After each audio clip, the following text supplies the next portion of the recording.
저에게는 이제 목회를 하고 있는 이제 막내 동생이 있습니다.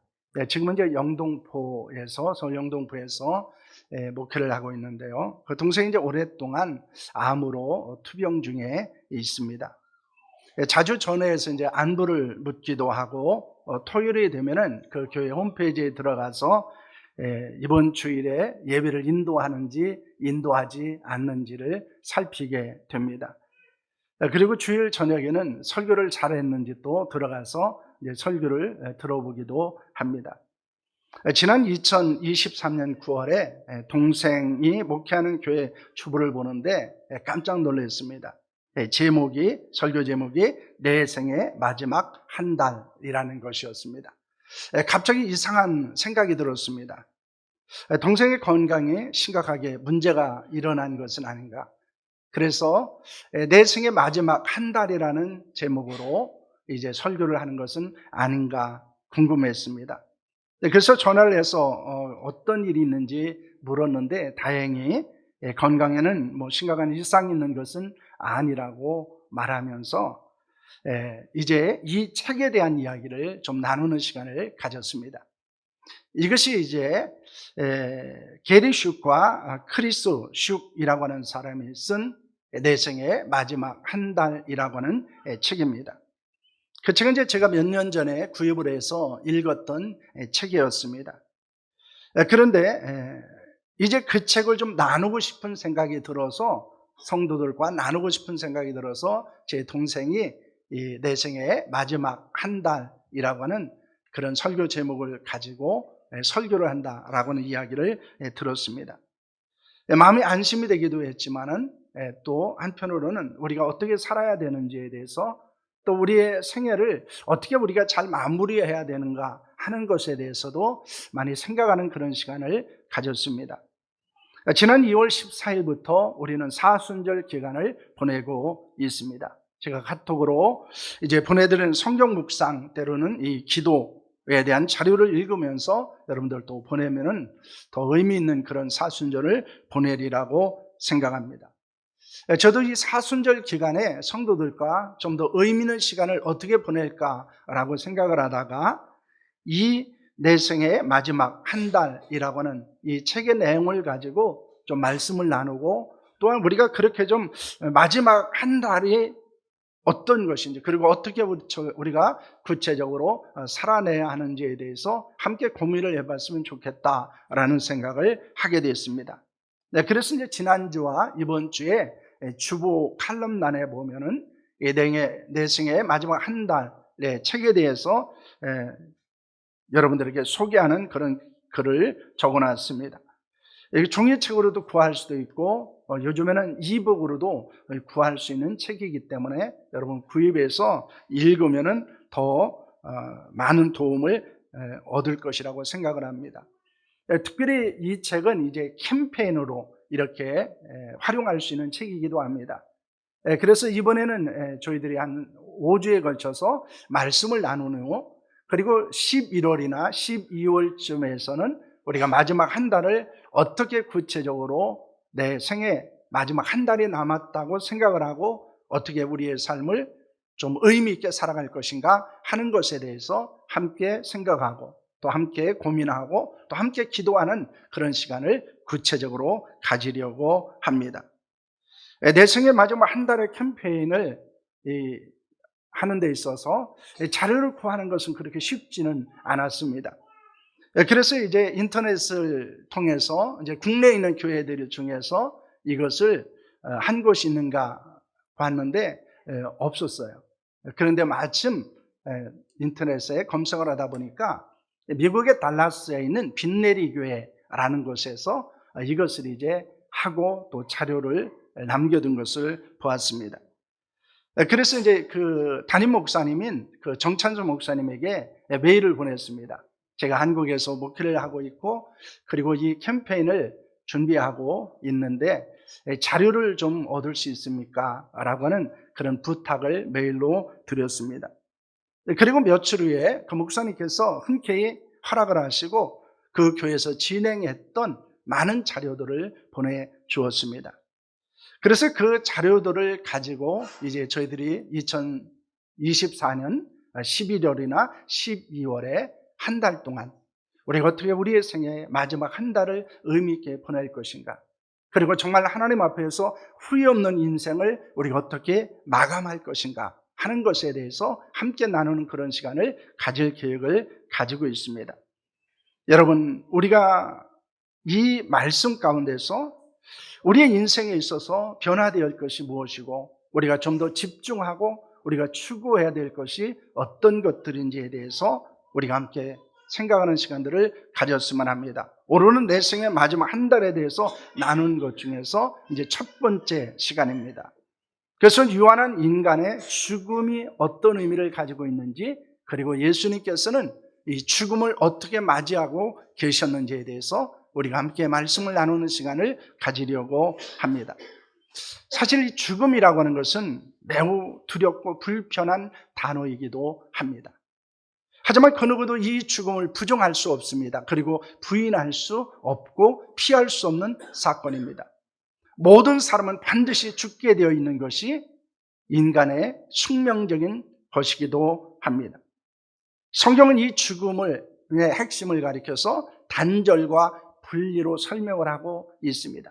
여러분, 죽음은 단절이고 죽음은 분리입니다. 성경에서는 이 죽음을 세 가지 관점에서 이야기를 합니다. 첫째는 육체적 죽음인데 이것은 영혼과 육체가 분리되어지는 것입니다. 그래서 죽음은 무엇입니까? 육체로부터 영혼이 떠나는 것입니다. 두 번째는 영적인 죽음입니다. 이것은 하나님과의 단절을 말하고 있는 것으로 하나님과 상관이 없는 삶을 살아가는 것과 상관없는 관계 가운데 살아가는 것을 말씀하고 있습니다. 셋째는 영원한 죽음입니다. 이것은 천국과 지옥으로 분리되어지는 것을 말합니다. 그러면 우리가 육체적 죽음을 맞이하고 난 후에 우리는 천국이냐 지옥이냐로 분리되어져 살게 된다는 것입니다. 그래서 이 죽음을 이야기한다는 것은 매우 두려운 일입니다. 그리고 불편한 일이기도 합니다. 오늘 본문에서도 예수님의 제자들이 예수께서 죽음을 말씀하셨을 때 제자들이 근심했다라고 하는 말을 하고 있습니다. 죽음을 연구하는 사람들의 말에 의하면 우리가 죽음에 딱 앞에 서게 되면, 우리가 죽을 때 딱 죽음이 직면하게 되면 두 가지 생각을 하게 된답니다. 첫째가 뭐냐면 두려움입니다. 극도의 공포를 느낀다는 것입니다. 그럴 수밖에 없을 것 같아요. 왜냐하면 죽으면 어떻게 될까? 내가 죽으면 어디로 갈까? 이것에 대한 두려움들을 우리는 가지고 있다는 것입니다. 또 하나는 근심입니다. 염려입니다. 내가 죽고 난 후에 내 사랑하는 가족들은 어떻게 살아갈까라는 근심과 염려가 있다는 것입니다. 그런데 그리스도 안에서 그 죽음의 문제를 해결할 수 있는 것은, 우리는 죽으면 어디에 가는지를 알고 있습니다. 그곳이 우리의 이 땅의 삶보다도 좋은 곳, 더 영화로운 곳, 더 아름다운 곳으로 간다는 것을 알고 있기 때문입니다. 그래서 죽음을, 사람들은 그리스도인에서의 죽음을 소풍이라고 말하기도 하고 그것은 또 다른 세계에 들어가는 축복이라고 말하기도 합니다. 여러분, 어떤 사람이 묘비를 읽고 있었습니다.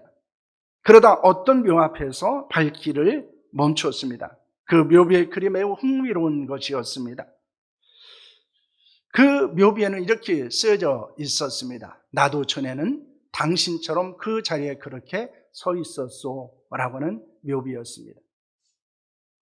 그리고 다음 묘비를 보았습니다.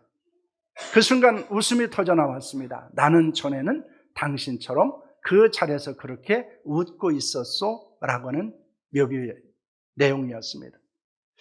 약간 긴장이 됐습니다. 이것은 그냥 단순히 제목을 쓴 것이 아니고 어떤 의미를 가지고 쓴 것으로 생각을 했습니다. 그래서 자세를 바로잡고 긴장된 마음으로 세 번째 묘비를 읽었습니다. 거기에는 이렇게 써져 있었습니다. 이제 당신도 나처럼 죽을 것이니 준비를 하시오. 이것이었습니다. 여러분, 이 묘비를 보고 난 후에 이 사람은 어떤 인생을 살았을까요? 그들은 그 사람은 의미 없는 인생을 살지 않았을 것입니다. 왜냐하면 자신에게도 죽음은 찾아온다는 것을 알기 때문에 그 죽음을 준비하는 삶을 살았을 것입니다. 우리도 죽음을 준비해야 됩니다. 우리의 남은 생애를 소중히 여겨야 합니다. 그리고 후회하지 않는 인생을 살아가야 합니다. 왜냐하면 우리도 죽음을 맞이하는 존재이기 때문입니다. 좀 불편하더라도, 좀 두렵더라도 우리는 이 죽음을 맞이할 수밖에 없는 존재이기 때문입니다. 만약 여러분이 몸이 불편해서 병원을 찾아갔습니다. 그리고 검사를 했는데 당신은 30일밖에 살지 못합니다. 한 달밖에 당신의 수명이 남아있지 않습니다. 라는 말을 들었을 때 여러분 어떤 생각이 들까요? 참 두려운 이야기입니다. 저도 이제 건강검진을 하고 또 대장내시경이나 위내식을 하면은 꼭 무슨 선종 같은 것들이 있어요. 그걸 떼냅니다. 근데 그 떼내는 것보다도 더 긴장될 때가 언제냐면요, 그 결과를 기다릴 때입니다. 한 일주일, 2주일 그 결과를 기다려서 아무 일도 없습니다 라고 할 때는 안심이 되지만은 그것을 떼내고 결과를 기다리는 그 기간은 결코 편안하지 않습니다. 왜냐하면 모든 사람에게는 이 죽음에 대한 두려움도 있고 걱정도 있고 염려도 있기 때문입니다. 하지만 우리는 이 질문에 답하는 삶을 살아야 한다는 것입니다.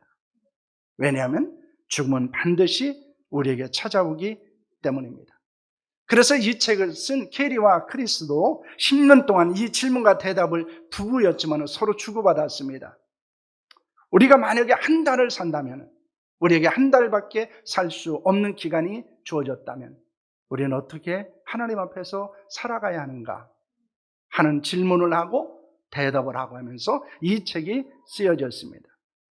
어떻게 하면 가장 의미 있는 삶을 하나님 앞에서 살아갈 수 있는가? 하나님 앞에서 열정적인 삶을 살 수 있는 것은 무엇인가? 그것을 찾아가는 것이 이 책의 내용입니다. 그리고 우리에게 주어지는 질문, 그리고 우리가 대답해야 될 것도 마찬가지입니다. 만약 우리에게 한 달의 삶이 주어졌다면 그 한 달의 삶을 우리는 마지막 어떻게 정리할 것인가 하는 것입니다. 내가 하나님 앞에 부끄러움 없이 후회 없이 삶을 살고 서게 될 때 우리는 어떤 모습으로 서게 될 것인가를 우리는 그려야 한다는 것입니다. 여러분, 세상에 자기 죽음을 알고 최선을 다해서 살았던 분이 계십니다. 그분은 예수 그리스도입니다. 예수님은 자신의 죽음을 아셨던 분이셔요. 그리고 그 죽음을 제자들에게 끊임없이 이야기하셨던 분입니다. 뿐만 아니라 그 죽음을 통해서 위대한 인생을 사셨던 분이 예수 그리스도이십니다. 위대한 사랑, 위대한 사명을 감당하셨던 분이 예수 그리스도입니다. 그리고 그것은 죽음을 통해서 나타났고 예수 그리스도의 죽음은 위대한 감동과 영향력을 미쳤다는 것을 우리는 알고 있습니다. 이것은 우리가 예수님의 생애와 교훈은 유한한 인생을 사는 우리에게 위대한 도전을 주고 있다는 것입니다. 그래서 오늘 우리는 자신의 죽음을 알고 사셨던 예수님의 삶에 대해서 함께 나누는 시간을 가지려고 합니다. 예수님은 자신의 죽음을 아셨지만 어떻게 사셨고, 그리고 예수님은 자신의 죽음을 아셨기 때문에 어떻게 살으셨는가라는 것입니다. 첫째는 하나님의 일을 이루셨다는 것입니다. 예수는 가이사랴 빌립보에서 제자들에게 사람들이 나를 누구라고 하느냐라고 하는 질문을 하게 됩니다. 그러자 제자들은 사람들에 대한 이야기를 전해주게 됩니다. 사람들은 예수님을 세례 요한, 엘리야, 예레미야나 선지자 중에 한 명이라고 말합니다. 라고 합니다. 그러자 예수님은 제자들을 향해서 너희는 나를 누구라고 하느냐라는 질문을 하십니다. 그때 성질 급한 베드로가 나서서 이야기합니다. 저는 그리스도시요 살아계신 하나님의 아들이시니이다 라고 대답합니다. 예수는 베드로의 대답과 고백에 만족하셨습니다. 그 외에 예수는 무엇을 말씀하십니까? 마태복음 16장 21절 말씀입니다. 함께합니다. 이때로부터 예수 그리스도께서 자기가 예루살렘에 올라가 장로들과 대제사장들과 서기관들에게 많은 고난을 받고 죽임을 당하고 제3일에 살아나야 할 것을 제자들에게 비로소 나타내시니 라는 말씀을 합니다. 베드로의 대답을 들으신 예수님께서 무엇을 말씀하십니까? 예루살렘에 올라가서 장로들과 대제사장과 서기관들에게 고난을 받으시고 죽음을 당하실 것에 대해서 말씀을 하십니다.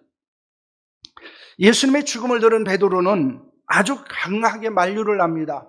그리고 결코 그런 일은 일어나지 않을 것이라고 말합니다. 예수는 베드로의 말을 들으시고 무엇이라고 말씀을 하십니까? 마태복음 16장 23절 말씀입니다. 함께합니다. 예수께서 돌이키시며 베드로에게 이르시되 사단아 내 뒤로 물러가라. 너는 나를 넘어지게 하는 자로다. 내가 하나님의 일을 생각하지 아니하고 도리어 사람의 일을 생각하는도다 하시고 라는 말씀을 합니다.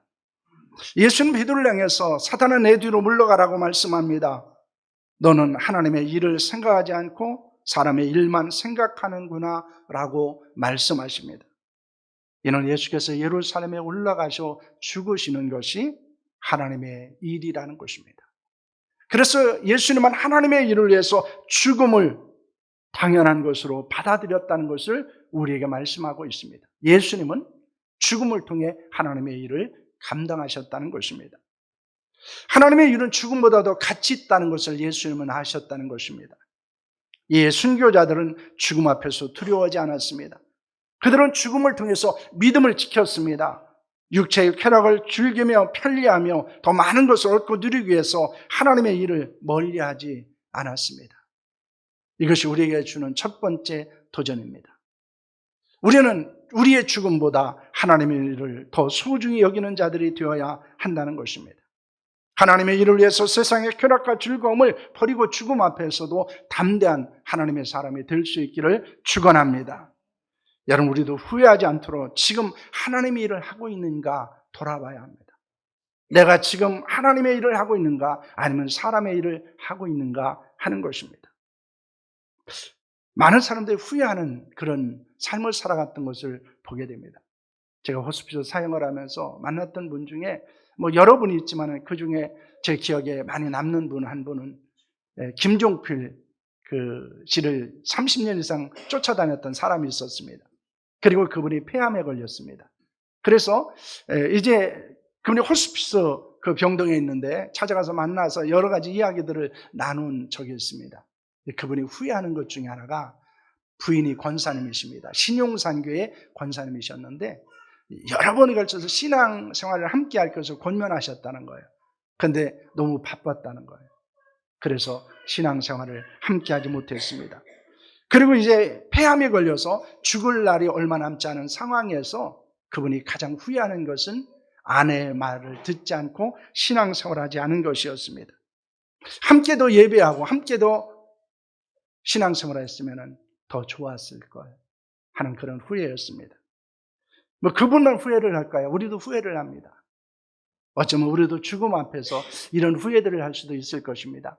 내가 좀 더 하나님을 예배하고 하나님께 기도했으면, 내가 좀 더 교회를 섬기고 헌신했더라면, 내가 좀 더 거룩하고 경건하게 살아갔으면 이라는 후회를 할 수 있다는 것입니다. 우리는 하나님의 일에 관심을 가져야 합니다. 왜냐하면 하나님의 일을 하지 않고 사람의 일을 하면 우리는 하나님 앞에서 우리 자신이 부끄럽기 때문입니다. 그리고 하나님 앞에서 우리 자신을 후회되어지는 삶을 살았다고 고백할 수밖에 없기 때문입니다. 여러분, 그렇기 때문에 내가 하나님의 일을 생각하고 있고 내가 하나님의 일을 하고 있는지를 돌아보는 성도들이 될 수 있기를 바랍니다. 바로 그것이 우리가 죽음 앞에서 후회 없는 삶을 살아가는 것입니다. 하나님의 일을 생각하고 하나님의 일을 할 때 우리는 죽음 앞에서 후회하거나 부끄럽지 않은 삶을 살았다고 고백할 수 있다는 것을 믿으시기를 바랍니다. 두 번째는 끝까지 사랑하셨다는 것입니다. 예수님은 예루살렘에 올라가 악한 사람들에서 고난을 받으시고 죽음 당하실 것을 아셨습니다.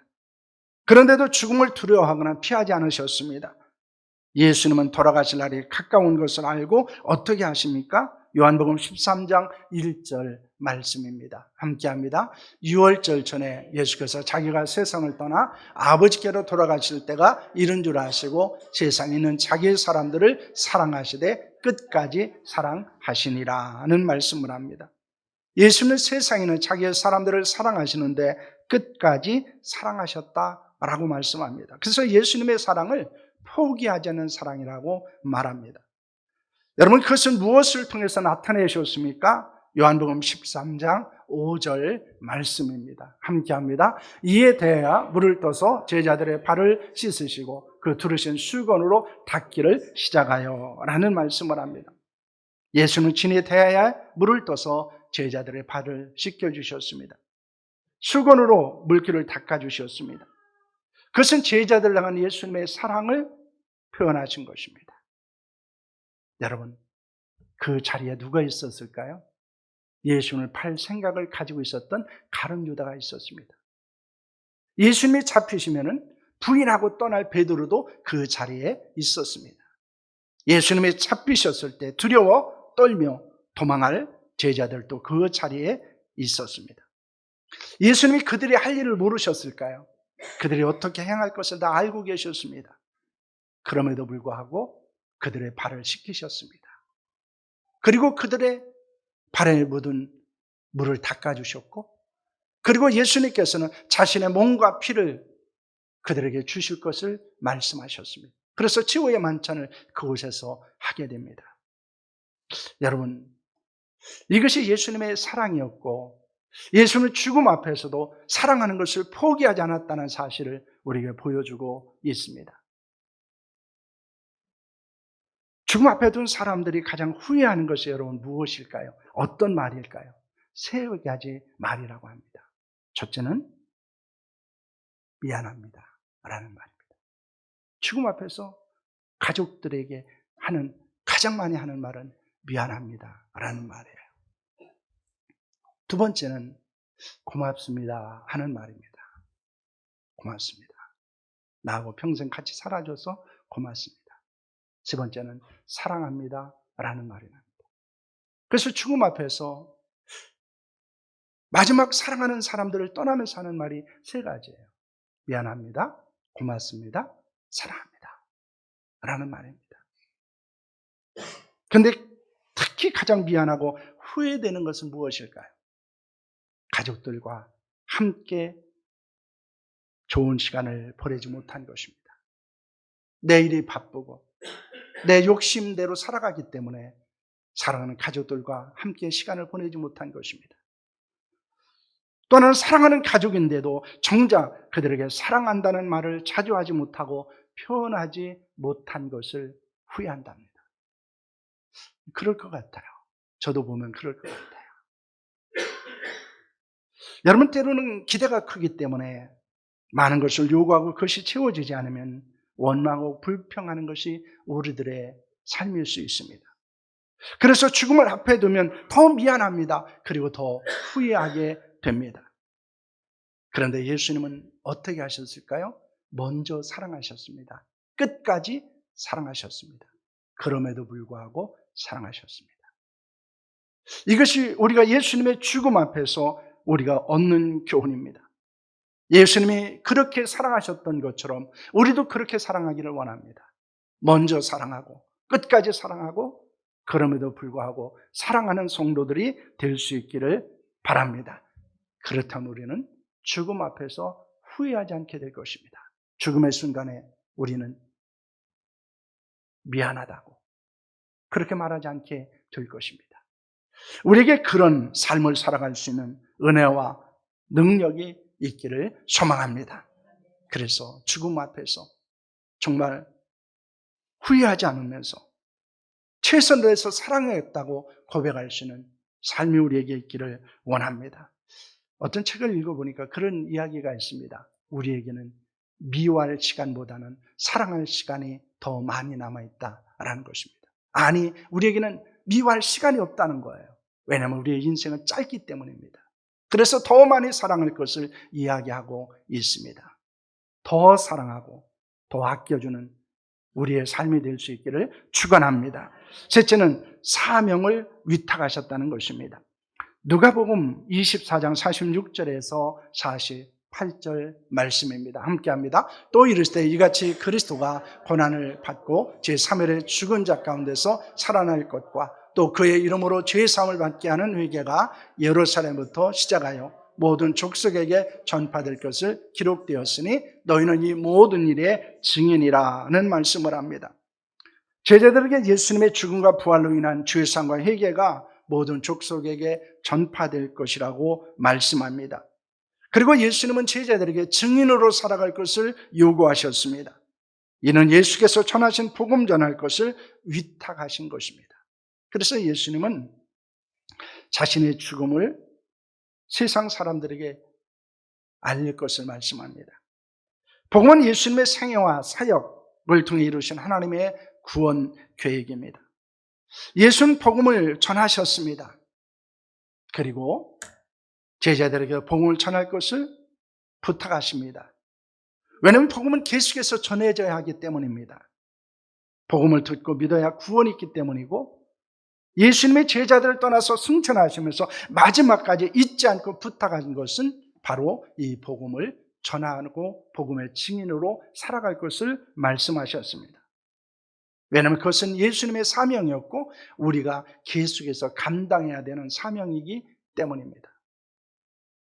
여러분, 그것을 알고 있었기 때문에 바울은 무엇이라고 말하고 있습니까?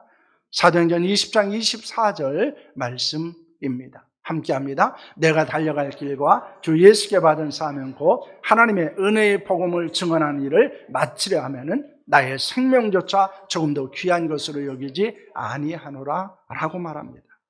바울은 복음 전하는 것이 예수님께 받은 사명이라는 것을 알고 있었습니다. 그래서 하나님의 은혜의 복음 증언하는 일을 위해서는 생명까지도 귀한 것으로 여기지 않겠다고 고백하고 있습니다. 우리도 끝까지 감당해야 되는 것은 복음을 전하는 것입니다. 복음을 전하는 그것이 우리의 사명입니다. 그 일은 예수님께서 우리에게 부탁하신 일입니다. 그래서 우리의 생애가 끝나는 그 순간까지 우리가 멈추지 말아야 되는 것이 있는데 바로 그것은 복음을 전하는 일입니다. 제가 장례식을 예비하면서 꼭 하는 기도가 있습니다. 그 기도는 이 기도입니다. 이 집사님이 마지막 이 장례식이 지금까지 하나님의 영광을 드러낸 것보다, 지금까지 사람들에게 복음을 전한 것보다 더 하나님의 영광을 드러내고 복음을 전하는 장례식이 되기를 기도하는 것입니다. 왜냐하면 우리는 이 세상에 떠나는 그 순간까지 멈추지 말아야 되는 것은 복음을 전해야 하는 일이기 때문입니다. 왜냐하면 예수님도 그렇게 사셨습니다. 예수님의 죽음은 오히려 복음을 강력하게 전하는, 십자가는 강력하게 복음을 이루는 것이었고 복음을 전하는 놀라운 사건이었음을 우리에게 보여주고 있기 때문입니다. 여러분, 그렇기 때문에 우리는 이 사명을 우리도 감당할 뿐만 아니라 우리의 사랑하는 자녀들에게 이 사명을 맡길 수 있기를 소망합니다. 그 사명을 감당할 수 있는 교회를 세우는 것이 우리의 일이라는 사실을 여러분 믿으시기를 바랍니다. 그래서 후회 없이 하나님의 사람으로 살아가는 은혜가 우리 가운데 있기를 축원합니다. 여러분, 우리의 인생은 두 번 사는 것이 아닙니다. 그래서 우리의 인생을 가리켜서 뭐라고 말할까요? 일생이라고 합니다. 넘겨주실래요? 그래서 우리의 인생을 일생이라고 말합니다. 한 번밖에 살지 못한다는 거예요. 다시 사는 것이 아닙니다.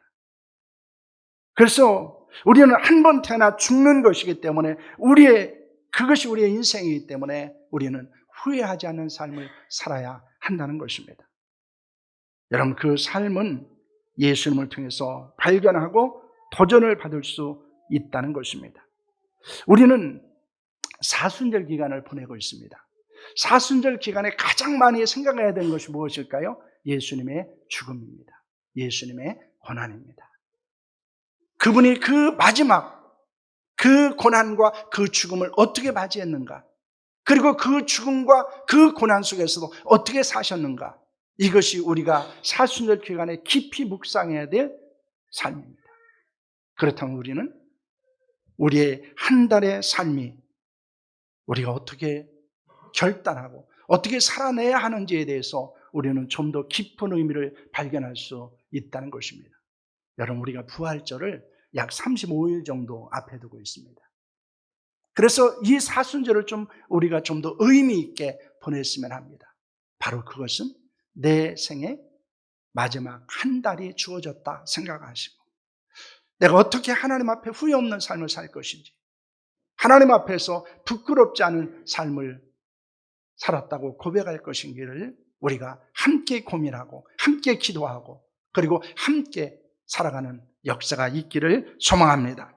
여러분, 그 일을 위해서는 첫째로 어떻게 해야 될까요? 하나님의 일에 관심을 품고 이루라는 것입니다. 사람의 일이 아니라 하나님의 일입니다. 내가 하나님의 일을 하고 있는가, 사람의 일을 하고 있는가를 돌아보라는 것입니다. 또 하나는 끝까지 포기하지 않고 사랑하는 것입니다. 여러분, 용서할 사람이 있으면 용서하십시오. 미워하는 사람이 있으면 그 미움을 해결하는 기간이 될 수 있기를 축원합니다. 세 번째로는 복음을 전하는 일을 사명으로 알고 감당하는 삶이 되었으면 합니다. 그래서 우리가 부활주일을 맞이할 때는 우리가 한 생명이라도 저희들이 살리는 일에, 구원하는 일에 여러분 헌신하는 그런 기간이 될 수 있기를 원합니다. 그래서 부활주일에는 저희들이 좀 더 의미 있게 지난 가을에 우리가 했던 것처럼 한 생명을 인도하고 그리고 함께 그들과 예배드리는 거룩한 날을 삼았으면 합니다.